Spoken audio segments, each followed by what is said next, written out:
The history of humanity is the history of exploration. We have mapped every landmass, carved trails through the mountains and forests. We've conquered the hottest of hot and the coldest of cold. We've climbed the highest mountains, not even the moon was out of our reach, and yet there is one thing that remains largely unexplored. The ancients told legends of monstrous creatures from its depths. The endless horizons testify to our smallness in the universe, and its waves embody the chaotic uncontrollability of life itself. This is the ocean. Endless Ocean was a 2007 Wii game published by Nintendo and created by the developer Arika. At the time, Arika was primarily made up of old Capcom employees who had worked on some Street Fighter games and the predecessor to this game, Everblue. The name Arika comes from the backward spelling of the name of its founder, Akira Nishitani, who is best known for creating one of the most important games ever made, Street Fighter II.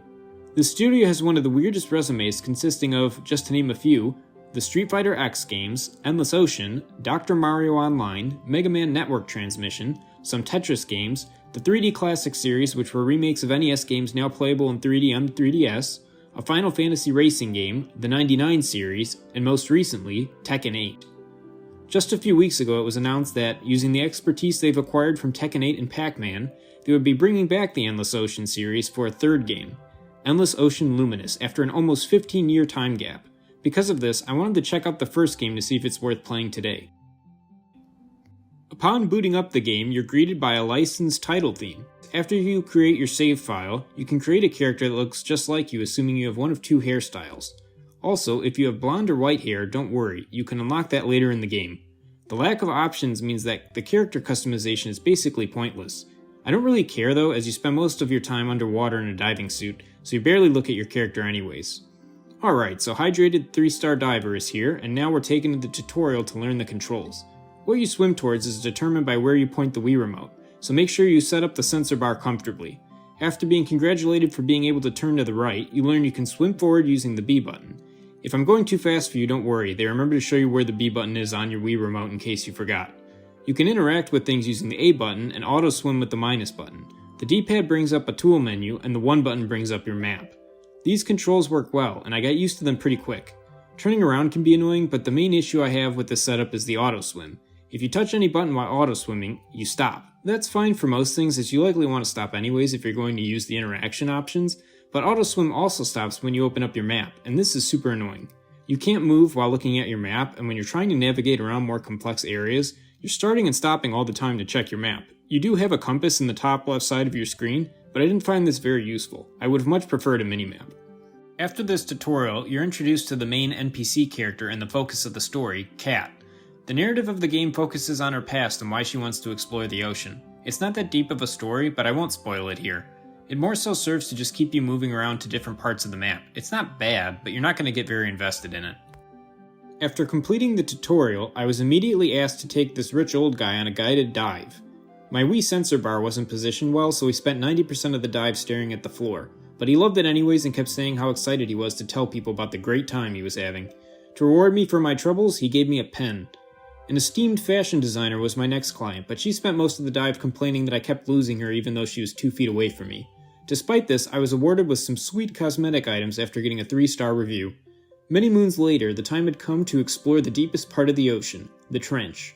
I said goodbye to Kat, waited for a minute-long loading screen, swam down into the trench, and then Kat decided to tell me that I can't go any deeper until morning. No problem, I swim back to the top, wait another loading screen, and sleep until morning.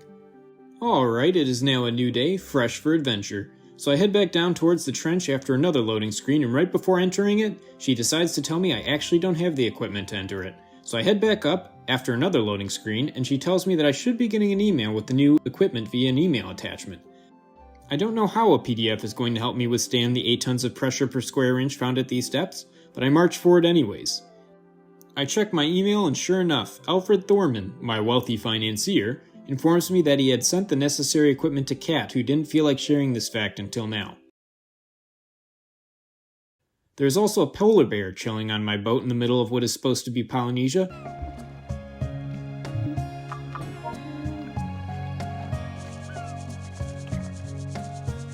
But at this point, I'm done questioning things. I just want to get into the trench. So I finally get down there, and we spot some whale bones. This is all Kat wanted to see, so she tells me to come back up. But before I did this, I decided to start playing with my underwater pen. This actually made for a rather terrifying moment when I turned away for a quick second, and when I looked back, a giant shark had taken place of the little fish I was messing with. After this experience, I decided it would be best to return to the boat. From here, Kat sent me on some other random quests. I tamed a dolphin, explored a sunken temple, tracked down every species of whale, found out Kat was making expensive equipment purchases under my name, and then it was time to track down one last mythical fish. I won't spoil what it was and why I was tracking it down, but all I will say is that it was very anticlimactic. The final mission in this game is just swimming the giant X's marked on the map. There is no difficulty here, and then the game just ends. It feels so underdeveloped. And that really is kind of how I feel about this whole game. The main mechanic is exploring various underwater locations and interacting with the aquatic life. That's the main gameplay loop, and it's just painfully underdeveloped in this entry. First, the exploration doesn't feel very rewarding because 90% of the locations look the exact same. Besides the dungeon area and the deep trench section, there's no way of distinguishing one area of the map from another. Distinct biomes would have really gone a long way in making the exploration feel more satisfying. It's just too samey, and that goes for the species of fish you see too. At first, seeing and learning about all the different kinds of fish was awesome. It felt like visiting an aquarium. However, pretty much every area on the map has the same fish. I get you have to have more common species all over so the rare ones feel more special, but would it have hurt to have more and different looking common fish? These butterfly fish are literally everywhere, and it's just like the backgrounds, the whole map feels the same. This is so frustrating to me as there's a few areas that do show promise. Early in the game, you explore and navigate through a dark cave, and this is a lot of fun, but you only do this once in the main story. It never happens again. Later you go down into the deep trench, and it's visually distinct with new fish. More importantly though, the atmosphere changes. Dark and somber music starts playing, and it almost feels like you might start playing a horror game. This next part I would consider to be the only potential spoiler in this video, so if you plan to play this game but haven't yet, skip ahead a few seconds. Something similar happens later when you find a weird statue in this sunken temple. Creepy music starts playing, and a disembodied voice tells you that you're cursed.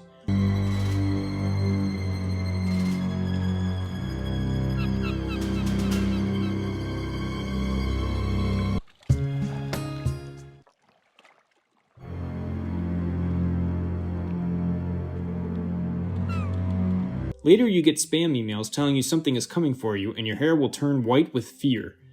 I was into this, and I was excited to see what was going to happen next. The game had been so laid back so far, and this was a great change of pace, but then I realized nothing happens next. It's just an exaggerated way of giving you white hair for your character creator.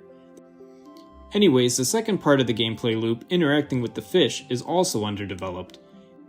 In order to document the fish, the main goal of the game, you have to observe them. Each fish has 3 little entries to learn, and you do this by clicking on them and poking them over and over again, or shaking the Wii remote to pet the fish like a dog. This isn't really what I'd call an interesting mechanic. Some of the fish in the trench you have to draw a circle around, but pretty much you're just poking them. And I will say at the very least this can be funny. You come face to face with this terrifying sea monster, this giant killer that could end you in one bite, and you start poking it because there's no health system in this game. They can't hurt you. Once again though, this system still has potential. When I was documenting one fish, when I poked it, it ran away and hid. I had to lure it out with food and then carefully pet it to identify it.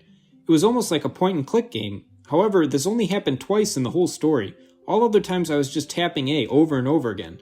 More puzzle-like strategies for documenting fish would have been fantastic. It would have been nice if you actually had to observe the fish and interact with them in specific ways that are based off their real-life behaviors. That way it feels like you're actually learning about these things as you unlock more facts about them. There are other underdeveloped systems in here too. There's an aquarium feature that lets you put fish you've identified into a tank so you can swim around with them, but they're not specific fish you've captured, so you have no attachment to them. And it's a special section of the map, it's not at the main hub, so you have to specifically go and click on it, so I never went there. There's also a shocking lack of customization options for your diving gear too. I was a few hours in and still only had like 2 different color suits. It's like the face customization. It's so bare bones I wonder why it's even here at all.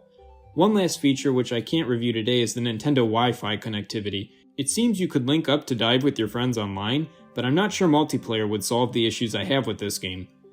And that is pretty much the gist of Endless Ocean 1. Unfortunately, I'm not sure this is a game that most people would enjoy. You might get a kick out of this if you really love fish, which I do. I mean, sometimes I just read Wikipedia articles on random fish, so I am this game's target demographic. So as a fan of fish, I was happy to play until the end just to check out the cool fish facts, but as a fan of video games, I found it very underwhelming in terms of actual gameplay. What intrigues me is that I don't see very many people talk about this game. When people talk about this series online, they're usually discussing this game's sequel, Endless Ocean Blue World, which also came out on the Wii a few years later. I'm hoping that game took the solid ideas from this one and actually fleshed out the gameplay mechanics and atmosphere.